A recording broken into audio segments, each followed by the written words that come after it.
35 years దాటిన వాళ్ళకి IVF సాధ్యమేనా? Hi, I'm doctor Chandini Chinta, IVF specialist at Esha IVF fertility centre in Banjara Hills. So 35 years దాటాక yes IVF చేయొచ్చు. Contraindications ఏమీ లేవు. కాకపోతే 35 ఇయర్స్ దాటాక సహజంగా ఆడవాళ్ళకి ఎగ్ నంబర్ తగ్గుతా ఉంటది.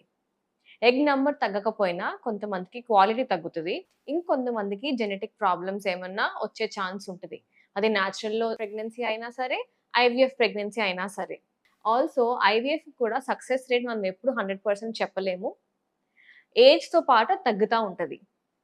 30 ఇయర్స్ అండ్ బిలో వాళ్ళకి 60-70% ఉంటే, 30 ఇయర్స్ అండ్ అబవ్ 30-35 ఇయర్స్ వాళ్ళకి 50% ఉంటది. 35 ఇయర్స్ దాటాక అది ఇంకా తగ్గుతది. 40% వరకు తగ్గుతది. అండ్ 40 దాటాక అప్ టు 20%